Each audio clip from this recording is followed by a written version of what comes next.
Hello everybody, this is Zachary Mars, and this is my presentation on adopting MoCap at Fables, my indie game studio.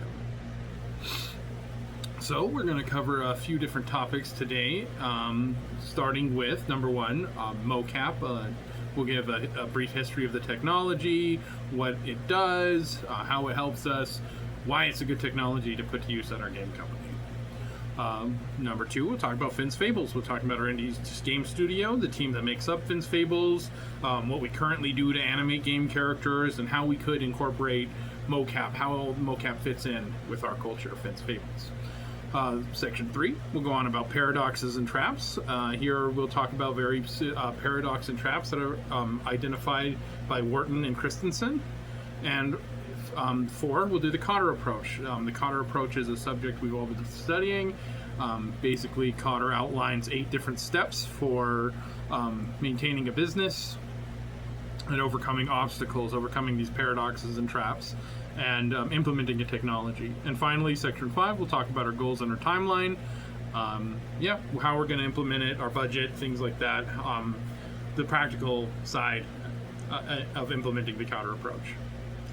So, without further ado, let's dive into Topic 1. Topic 1, of course, is MoCap, an introduction to motion performance capture for video games. So what is MoCap? Well, starting with way back in the day, in the 60s, 70s, 80s, and even earlier with early Disney animation, they used a technique called rotoscoping. Rotoscoping is where they would basically take a video, a live performance, and animate on top of the actual frames of the video to create various animations. That's a way of kind of copying human animation to make realistic animations in movies like Snow White. By 1989, the Prince of Persia video game developer did rotoscoping of videos of his own brother doing acrobatic stunts to make the animations for the Prince of Persia video game character. By 1993, Virtua Fighter used an entire martial arts mocap data capture to create the controls and the animations for all the fighters in Virtua Fighter. Really, really cool early Sega Saturn title if you ever got a chance to play it. By the early 2000s, we saw Lord of the Rings really break through the sort of that proof of concept of what mocap can do with Andy Serkis's performance of Gollum in the Lord of the Rings movies, just kind of revolutionizing what it does in the industry, how it's used in film, how it's used in video games, especially with those live video performance stages and everything that's sort of become the mainstream right now. In 2009, we saw James Cameron's Avatar kind of take it even to a higher level, and you see actually a lot of video game inspirations in that movie, things like World of Warcraft and Halo inspiring the vehicles and the creatures being inspired by World of Warcraft, to where mocap is kind of used for an entire sort of digital world more than just digital characters implanted in a real world. Moving on, kind of after that, we saw the advent of inertial mocap systems. So a little bit more about that. Optical systems used to dominate the high end of the market, and then inertial mocaps emerged as a more portable version. Flexible suits with gyroscopes, accelerometers, and magnometers worn on the body that made motion capture kind of more cheaply accessible. Even home indie game studios could potentially spend a few thousand to get a whole setup going rather than having to go to an entire studio. We could capture motion capture performances outdoors, on location, in tight spaces. They no longer needed to be in the studio to capture as much. And we saw a lot of consumer accessible mocap suits in this time from companies like Rococo, things like that. From the 2010s onward, we've seen a really cool advent and kind of convergence of machine learning and different AI principles that have advanced to create markerless mocap. So instead of having suits with different markers and mocap suits with balls and things, we have just those sensors and sort of spatial analysis done through AI that makes markerless mocap possible. Moving on to 2015, 17 onward, with the iPhone version 10 in 2017, they actually put facial motion capture in everyone's pocket. People could you get an iPhone and start creating animations for video games and movies and indie video projects. So we started to see a lot more creation in that kind of aspects in recent years. Moving on, in 2020s here, 2023, I believe it was specifically, we saw the release of Baldur's Gate 3, which had over 249 motion performance actors working to bring an entire world of D&D characters to life. And we really saw that pay off. That was, I believe, the game of the year. Really still a game people are still playing and talking about. It's sort of a revolutionary RPG and technically considered an indie studio to some extent, although they're practically AAA. They have such a huge budget and everything, Larian Studios. However, they really revolutionized sort of what a video game could do with mocap. There's been several other video games I don't have mentioned here. Mortal Kombat was a very early one where they used the video captures to create the animations for the fighting in 1997. We've got Metal Gear Solid 2, and more with what is it? With The Last of Us and Death Stranding, the Kojima Studios. And Red Dead Redemption. There's been a few others. Naughty Dogs. What is it? Not just The Last of Us, but they did. What is it? The Nathan Drake one. What's that part name? Anyway, they made a lot of different games with mocap over the years, and now I believe it's time for sort of the indie revolution. A lot of the smaller indie studios haven't been able to afford mocap, even with Rococo and things like that.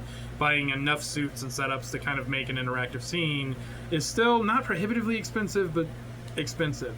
And I can't keep up with an iPhone that's active and everything enough to even do that. So it's only really recently that mocap has become something viable for us little indie studios without a lot of funding to gain access to.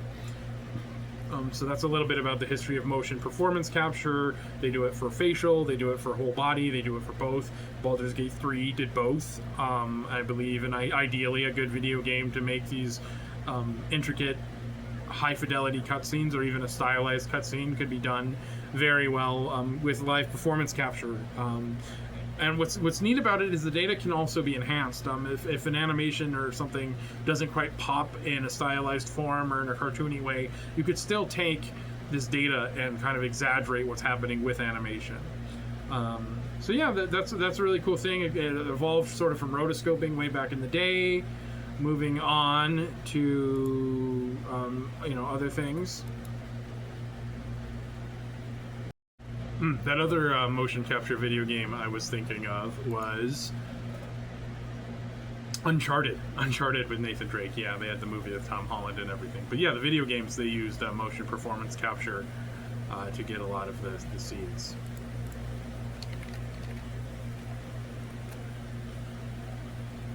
Alrighty, now we'll talk a little bit about my game studio, Finn's Fables. I am the founder, along with my wife, Mimi. And we're going to talk about how mocap fits in with our studio and our values, kind of the type of games we make, and how we could use mocap to make those types of games even better. Starting with our team members, our small indie team, you have yours truly, myself, I'm Zachary Mars. I'm a game programmer, I'm a 3D modeler and animator, I do 2D art and animation and concept art, composition, pretty much anything that you could imagine needing to be done for a game, I'll dip my fingers into it and kind of be a jack of all trades. So I'm the game director for Kintaro, I'm the game director for our future projects. This is Mimi, my wife, she's our marketing director. She also helps a lot with kind of the art design and the stylistic design, narrative design, things like that. Contributes in a lot of different ways. She's also a voice actor in the game, and she kind of leads our publicity efforts and our community building efforts. Finally, we have our voice actors, which there's a wide range of them. I'm not going to list them all off right here, but if you check out the IMDb credits I put up for my Kintaro game, you can see a lot of the people who are working on my most recent project. Basically, anytime I have voice characters in a commercial game, I want them to be fully voiced, I want them to be animated, I want them to feel unique and alive and with unique characteristics. And finally, the techs who work at these local MoCap studios, while they're not currently a part of our team, they will be part of who we are collaborating with, who we kind of learn the processes from. These are the guys who work with MoCap suits all the time, who have access to the studio. They work with other studios on other projects, so they'll really know the nitty-gritty. They're the guys we're really going to have to learn from, and they're going to be part of the team when we get to MoCap, and that's sort of who makes up our team is whoever we work with. So sometimes I work with other composers, sometimes I work with other actors, musicians, things like that. But generally it's a husband and wife LLC. Me and my wife kind of run the show, and everyone else is either working on a volunteer basis or kind of a contract basis. And so that's where we're at. Now talk a little bit about our audience. I want to kind of cover 4 basic types of gamers who we appeal to. Number one with King Tarot, and a lot of our games is sort of the cozy gamer audience. These people like games like Minecraft or Stardew Valley. They want to engage in rich characters, narratives that arc over time, kind of fun cartoony worlds. Next we have our challenge gamers. These are competitive gamers. They also people who like to sort of max out games. They want to get they want to be challenged with like brutal Souls-like combat or extreme platform difficulties, races against the clock. They want to feel really, really, skilled at what they do, and they want to master the game. Next up, we have our completionists. They're an explorer type of gamer. They want to get every piece of lore in the game. They want to collect all the creatures. They want to get all the objects. They kind of want to fill out and kind of get that completionist sort of interaction with our games. These people are great. They do games from start to finish. They like to share their achievements. Really cool kind of stuff. And moving on from this explorer type of gamers, we have our final type of gamer, our social gamers. They want to share achievements with friends. They want to interact with friends online. They want to do kind of competitive online gamings with teams. They want to tell stories through their interactions with the game. Have personalized characters, personalized worlds, show how their hand has shaped the game world, and share posts about games with their friends. These are one of our favorite types of gamers because they help advocate for your games. So all of our games appeal to each of these type of gamers in some way, and find particular hooks to appeal to these type of gamers. MoCap can help appeal to our team and our audience by getting those type of gamers on board. So a little bit about the types of games we made. One of our earlier projects is a game called Sanguis Deorum. This game I made for a class at UAT, the game project class, over 7.5 weeks. It's basically a Dark Souls / Elden Ring type prototype with questing and magic, bow and arrows, swordplay, all sorts of stuff. It's real buggy. It only got to the prototype phase, but it really shows what we can do even without MoCap, just kind of using base systems. Next up, we have Mystery Cove. This game was made over the course of a month for a game jam, so not quite as much time as Sanguis Deorum, but I also worked with a team of developers on this one. I had a 2D artist help with the concept art and the logos. I had a 3D environmental artist, Robert, who did a great job kind of adding coral and underground assets to make it sort of a unique underwater world. And I worked with a narrative writer who helped bring the story to life and kind of take my idea from a concept into its own unique story. Real fun project, real cute. Kind of got me into making more 3D games. One of my first big projects into Unity. Again, dialogue systems, quest systems, kind of the similar stuff we saw with our Unreal project Sanguis Deorum, but taken to a more stylized, cute way. After kind of working in Sanguis Deorum as an indie game developer, we kind of learned that the real high fidelity look, you have to like kind of nail and knock out of the park, and that's hard to do. It's hard to compete with AAA developers on that. And so finally, we have our first commercial game project, King Tarot. It's a stylized cartoon platform adventure game based on Japanese folklore. Follows the adventure of Japan's golden boy as you encounter yokai, monsters, and even gods, and challenge them to Hanafuda Koi card matches, which represent combat in the game, like samurai sword fights and sumo wrestling matches. Upon defeating a powerful monster, you gain it as a pet, and when you raise it to maturity, you'll unlock a new ability in the overworld to explore new parts of Japan. It's a really cute, fun, heartfelt adventure game. It has the full voice cast, unlike our previous games, and it is going to be released in March. This is going to be our first project to knock out once development is done on this game, which will use our traditional animation methods. We will start a new project which will center on MoCap. So that's just a little bit of our games. We're kind of leaning more stylized. Even a MoCap game will probably be more stylized because we're a small indie team, and that's just what our audience want. That's what they expect. It is our best positioning. If we try to target too high fidelity, as we learned with Sanguis Deorum, it won't work. Mystery Cove kind of showed us we needed to spend a little more time developing the resources and the environment and everything to make the engaging in the 3D world more interesting. It was a great for a game jam project. I don't want to knock it. It was a great learning experience, and I had a wonderful time leading the team on that. I got to work with some composers as well. That was really neat, kind of bringing the music to that game to life. Kintaro is the first game I'm really doing the writing, the composing, the programming. That's all my 2D art there. Kind of doing almost everything except for the voice acting, and a little bit of help with the marketing and community building. Obviously, my fans have been a great help with that. My audience basically has mostly been made up of co-contributors at this point, kind of the small indie game people, not really a wide player base yet, but we're working with that. We're going to start working with some ex-Riot marketers and talking to people about how we can do community building for Kintaro. Anyway, after Kintaro, our next project will be a game that uses more MoCap.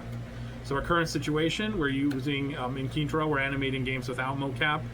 We're kind of doing a shoestring budget. All of our funding right now is through crowdfunding, which I've only raised about $500 to date, which is okay. I've already spent more than that on the game, just in trademarking and buying asset packs and art things to kind of help facilitate development, things like that, that have kind of gone to making the game better, more robust, things like that.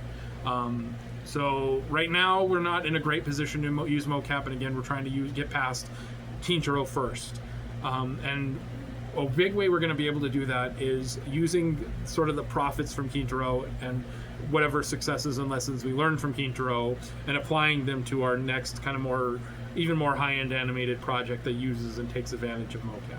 And the way we're going to do that is we're going to take advantage of something called the New Mexico Film Tax Credit. Basically, it's a tax credit that local producers for film and video games can use to hire local studios and get a rebate. We can get 25 to 35% back on hiring technicians and actors and MoCap studios locally. So some of the problems that MoCap help address for our studios is, number one, we have to have really expressive characters. We want characters who emote, who are believable, who show emotion on their face, who react. This is so players can attach to them, so they can empathize with them, so the stories are more believable, so the experience is better. This really truly delivers on the fantasy, being part of a team kind of feeling that appeals to social gamers, it appeals to story gamers, cozy gamers, and really sort of the core of our gaming experience is story-driven and emotionally driven content. Number two is we want fast-paced action, right? We want cool action scenes. We want kung fu. We want wire fu. We want backflips and ninja moves and Naruto and Avatar and special abilities and all of that to look really awesome. And so in order to make neat physical action, some of the best way to capture that is through live performances from talented martial artists, live performances from dancers, live performances from acrobats and people like Andy Serkis who can give an animated body performance. And so that's what MoCap helps solve for Finn's Fables and our customers, is it helps improve the quality of the story deliverance, the character connection, and just the awesomeness of the scenes. Finally, brings us to section 3, the paradoxes and traps. Wharton and Christian identified traps, and as these traps relate to Finn's Fables and MoCap's implementation, we're going to address them, kind of go over a summary of what the traps are, how they apply to Finn's Fables now, and how they apply to MoCap implementation. Okay, so the first trap I'd like to talk about is the resource allocation trap. That's outlined by Christensen. Basically, it's when a successful company fails because of routine procedures and budgeting and decision making kind of favors the projects and the ways we're already doing things. And the way we allocate our resources already, like to Kintaro, it's likely to deprive a project, like learning MoCap and applying MoCap to a video game, of the necessary time and resources. Obviously, if I'm doing all the programming and art and 2D animation on Kintaro, I'm not going to have time to also go learn MoCap and apply it to some other game. So the splitting of priorities could be a problem. Sort of the way we're going to address that is by finishing Kintaro first, which is kind of sounds like a delay of implementation, but it's really just a way to clear up the resources and make way for a new project that would fully allow that resource allocation and get rid of that trap of the resource allocation trap. The second trap is the listening to your best customer trap. So our best customers right now are the people who are most involved with our current projects. They're people who are already fans of our cozy kind of animated art style. They don't necessarily have a particular demand for what we're trying to implement for MoCap. There might not be any demand, and in fact that might just be because our current audience that we've tried to reach hasn't been one that's interested in MoCap. Yep, so listening to our best customer can backfire. Listening to our highest paying customers, the people who buy Kintaro, that might not necessarily feed into adopting a disruptive technology like MoCap, which it's not, again, an emerging crazy disruptive technology, but for an indie company like Fables is disruptive for us because we haven't adopted it. So the next trap is the RPV mismatch. That stands for resources, process, and values mismatch. Basically, the resources and processes, the things we've learned to do well through doing games like Mystery Cove, like Kintaro, can actually backfire if we get too kind of set in our ways. It's similar to the first trap, but it's a little different. Basically, if our values and our resources, even after Kintaro, are just like too stuck and rigid, it can lead to our values not wanting to adopt MoCap, finding like learning this new system doesn't really appeal to what we already know and love. And so that's going to be something we need to overcome as an organization to adopt MoCap. Fourth trap is core rigidity. So core rigidity is, again, kind of similar to RPV mismatch, but basically that instead of our values and our resources, basically our strengths, the things we do really well, they can actually backfire and become a weakness for our organization. So focusing overly, too much on creating games that are about our cute story or stylized way of doing things, that if that works for us, that could be something that we want to lean in so much that we decide we reject MoCap, that it becomes basically it would make us feel like it's too risky or unnecessary to adopt MoCap because we're already strong at doing games without MoCap. So our fifth trap is the good enough trap. Basically, this says that we could lose market share. We could be over-servicing high-end customers by adopting MoCap, by kind of shooting for higher-end, higher-quality animation. We could be trying to appeal to our customers who want higher quality, high enough, and while kind of undermining what we already do.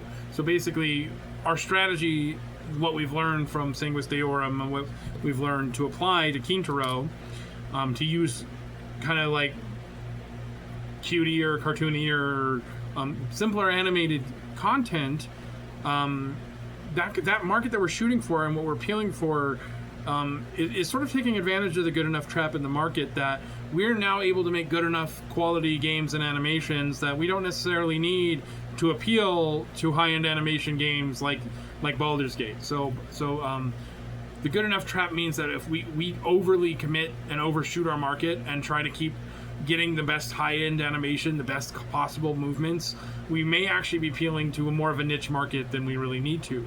And the wider indie market isn't really necessarily looking for high enough quality. So how do we get over that? Basically, we're going to apply it. We're going to use it in such a way that it enhances what we already do. We're not going to get rid of a stylized look. We're just going to push things a little bit further. So I don't think we're going to completely overshoot in terms of quality. I think having more quality is not a bad thing. But we do have to be careful that we're not shooting just for perfection's sake. or high fidelity graphics for high fidelity graphics sakes. We should be really careful in our application and our design of how we are going to use MoCap. And our final trap is asymmetric motivation. Basically, because we are already used to these old processes, our priorities, our values, everything, we may basically not. We might have priorities pushing us in different directions. That's kind of a problem with all of our company right now, is we might have Kintaro or other stylized projects that take away from our demand or even our motivation to want to use MoCap. And so really kind of selling our customers and our stakeholders and everyone on our team on getting behind MoCap and adopting this new way is really important. It's important that we don't split our motivations or our processes one way or another. Again, the way we're going to address sort of that trap in general, and a lot of these traps, is by making and prioritizing a MoCap-centric process, a game, probably a role-playing game or a story-driven game that really takes advantage of up-close facial animations, small reactions, nuance in character and story. So yeah, making sure we don't split our motivations. And that is all of the traps laid out by Wharton and Christensen, primarily from The Innovator's Dilemma, a book by Christensen, and there's other sources for it as well, that kind of evaluate sort of what our companies do well, how they can do better. So how is Finn's Fables doing? We're doing okay. Like I said, I think keeping our priorities in line is good. Right now, our customer base is fairly small, so we know that we need to get a kind of a wider audience and get more feedback before we commit to any one path. And we may find that out through testing and kind of experimentation more than anything at this point. So we got a lot of traps to get over. We got a lot of issues, but we are ready to face them. And that brings us into our next topic, topic 4, sort of our 8-step plan on how we will address it, and it's called the Kotter Approach. And this is how we're going to get over those 6 obstacles we talked about. We're going to use this sort of to get the team, our customers, all the stakeholders, people interested in Finn's Fables and our games on board with MoCap, excited about MoCap, ready to be advocates for MoCap themselves. So what is the Kotter Approach? The Kotter Approach is made by John Kotter, and it's sort of an 8-step model for addressing change implementation with technologies and overcoming some of the hurdles with implementation. What leads a company to fail at a technology implementation and how to fix that.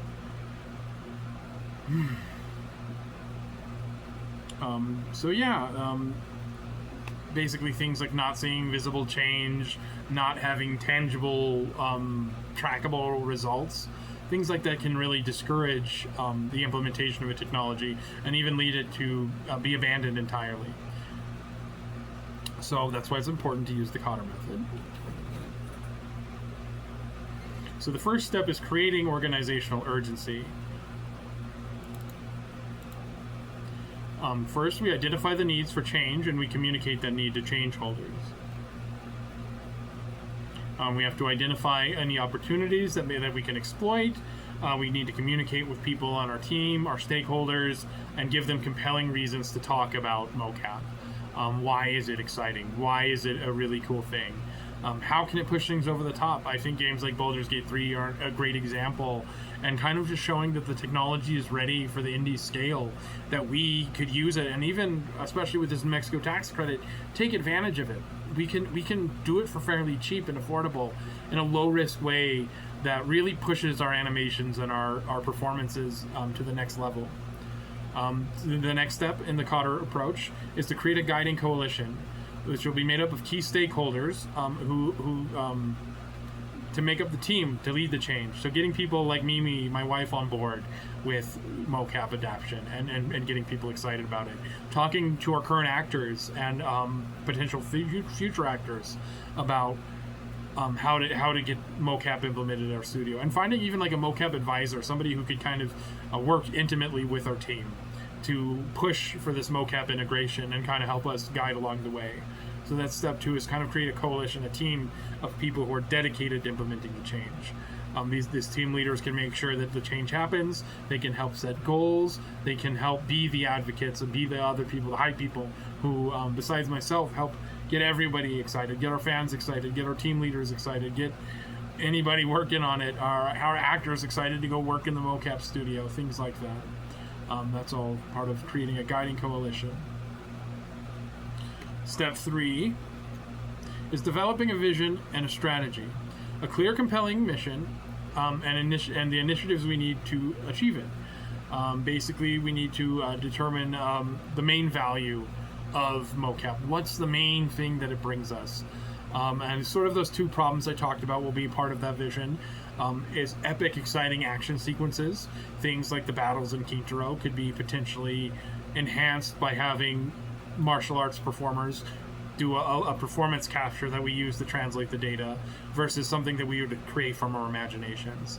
I'm not saying an animation team couldn't achieve very similar or good results as well, but considering the expense and the time putting into animation, even as an animator myself, I know that's not it's easier said than done. It's a daunting task to create high-end epic animations, and so I think MoCap is really sort of the secret juice to beginning into higher level quality action animation and higher levels of character expression. And finally is communicating the vision, not finally, but step 4 of the Kotter approach is addressing concerns with the team, applying the vision, talking about how we can use MoCap, how the frustrations of learning MoCap, what they might be, how we can address those concerns, and how we can apply that to all of our elements of our game making. How can we plan for scenes for MoCap? How can we design games that best take advantage of MoCap scenes and video scenes?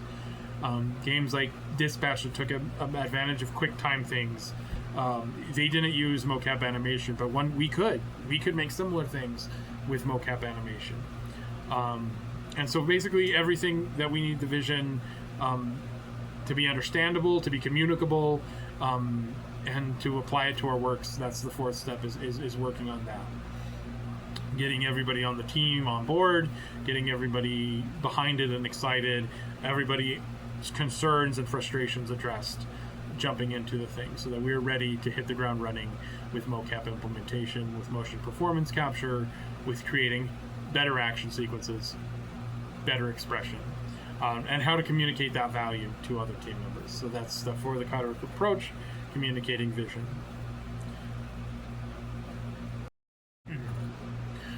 And finally, that brings us to step 5 of the Kotter approach, empowering action. So empowering action is basically removing obstacles, finding the leaders, the real people who on the stakeholder team, on our game team at the studio, the people who really understand the value of implementing it at a game studio, and aligning the vision with our processes, with our studio, with these team leaders, making it easy for them to integrate it into Fables, make their jobs clear and what they need to do to make MoCap work. And rewarding and recognizing these leaders on our team, calling them out, not in a bad way, but in a congratulatory way, celebrating with them, and taking action to make sure not just their frustrations, but anything that stops them from doing their jobs. I know in programming we used to hold sort of like weekly meetings where we would talk about our obstacles and what we're struggling with and what other people on the team can help with. So kind of these postmortems is another empowering action we can take as a team to get everybody on board with MoCap. And along those lines, the next step 6 here in the Kotter approach, is celebrating our short-term wins, establishing quick wins, celebrating early successes for the team. What was the success? Why was it successful? How did we achieve the success?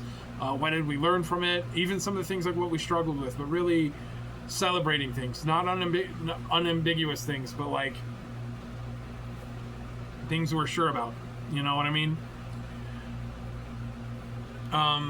Tangible results, real results that we've achieved with this. We need to be able to produce a scene that shows the quality of motion capture, that shows what we do. And truthfully, it is faster and better than just rotoscoping. It can be, again, just like rotoscoping, animation can be used to enhance it.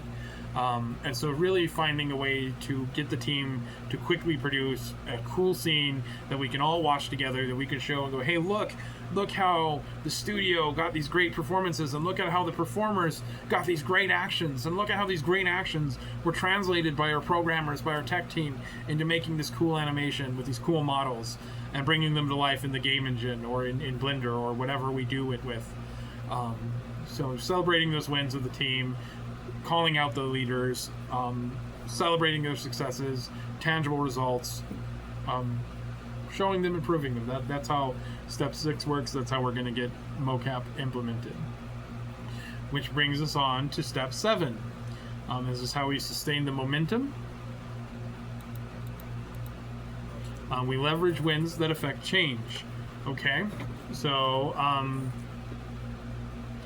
basically, like I was talking about with those postmortems, anytime we have a big success, not only do we celebrate it, but we also take a minute to reflect on what that means for Finn's Fables, reflect on what that means for the game, for the team, the lessons we learned, what went right and what went wrong along the way, how we can document and do those processes again, do what went right again, and prevent what went wrong from going wrong, how we can avoid or bypass hurdles and obstacles, and so we can make positive change. We can take the lessons of the wins and even take the lessons of the loses and bring them together for step 7 to sort of that iterative process. And we're used to this as game developers. Each step along the way, we take the feedback, we adjust course, we reflect, and we make it better.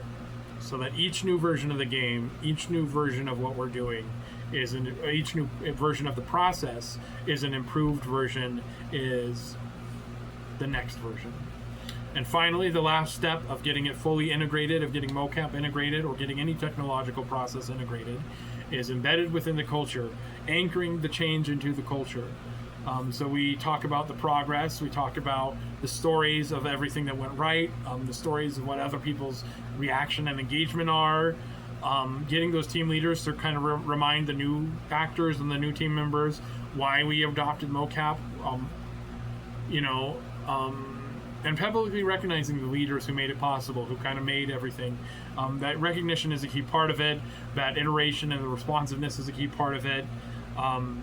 And developing a plan to kind of make it sustainable. So as new team leaders get brought on, as old team members kind of get taken off the squad, we need to make sure that everyone's on board and that it stays something that we learn. So all these lessons and all this investment and all this time we put into adopting MoCap technology, which I believe we will use for a long time to come, will pay off. It'll be lessons that are part of the Finn's Fables bread and butter, part of our experience, part of our story, something that transforms what we do and elevates it. So those are the 8 steps of the Kotter Approach. Kind of talked a little bit about how each step is going to apply to MoCap adoption, specifically at Finn's Fables. We're going to, first of all, we're going to have a clear vision.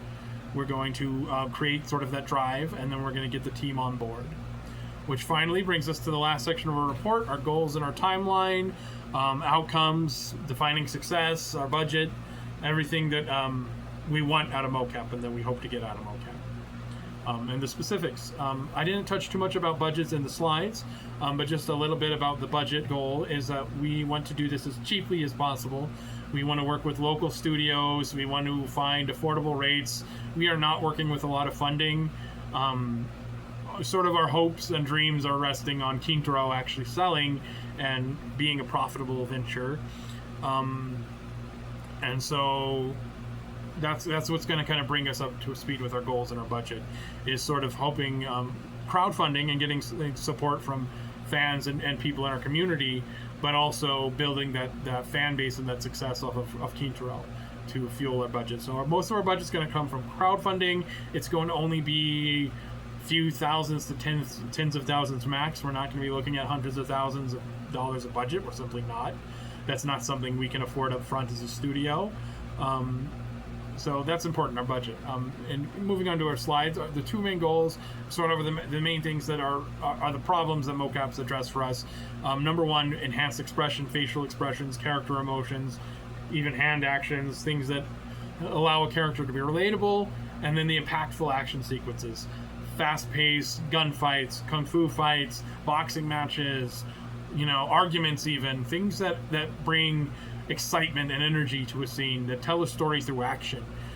So impactful action, enhanced expression, these are the things we want with MoCap. This is the goal of implementing it, is making believable characters, having our audiences and our fans attached to our stories and our characters because of the acting performances, because of the vocal performances aligning with the physical performance, to create next level high-end 3D game characters, CGI animated characters, and video scenes and interactive cutscenes that make our games breathe and come to life, that allow us to compete on a quality level with AA and AAA game studios, in a stylized format that they want from indie game formats, and maybe even sort of transgressing into that high fidelity space, but with the caveat of that being an extremely difficult target.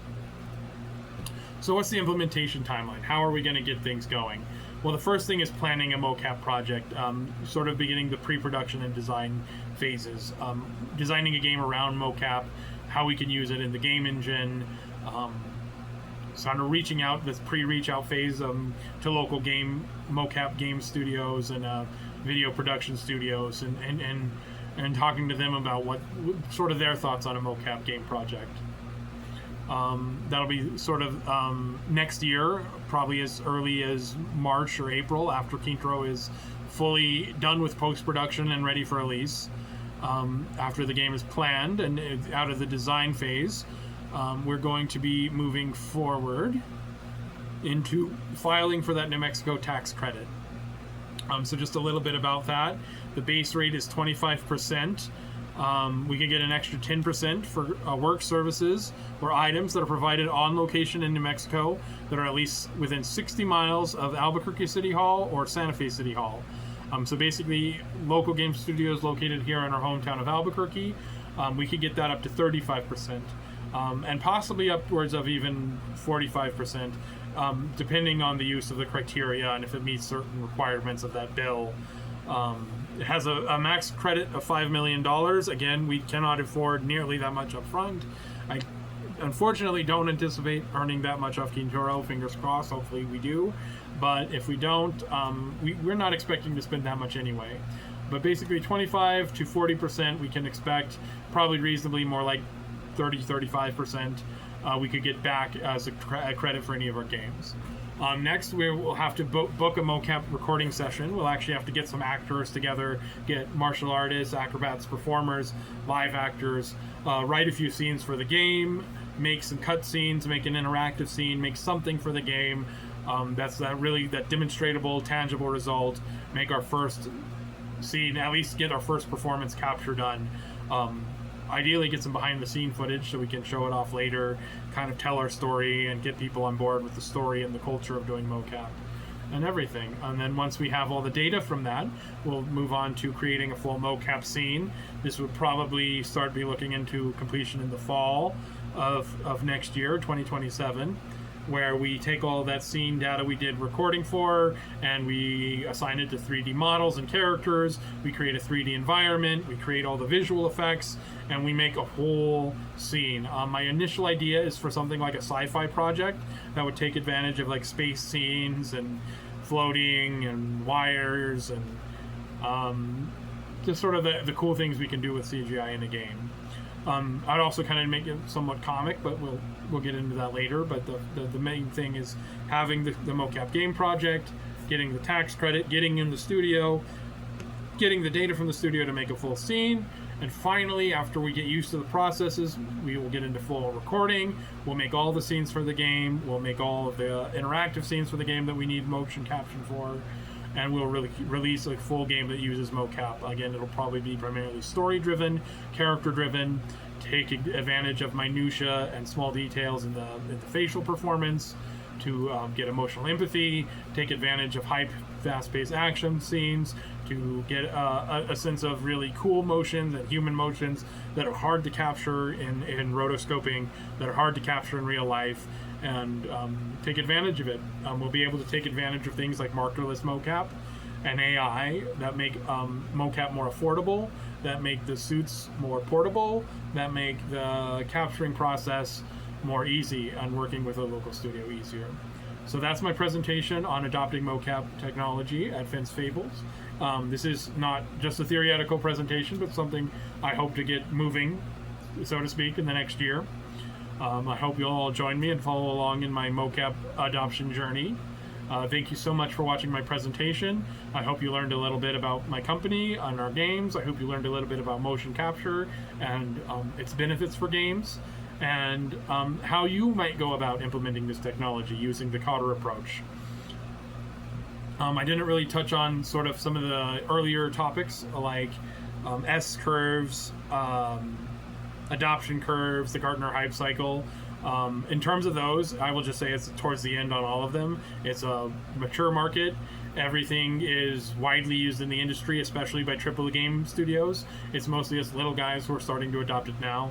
Here you can see my references of the Innovator's Dilemma, sort of a little bit about that bill, the history of MoCap, some details about the Kotter change management, and that's it. That's my presentation, guys. I hope you really enjoyed it. I hope you learned a lot. I hope you'll follow Finn's Fables. Keep an eye out for Kintaro's release in March, and the dev videos that come out about using MoCap at our studio next year. Thanks a lot, guys. Y'all have a great day.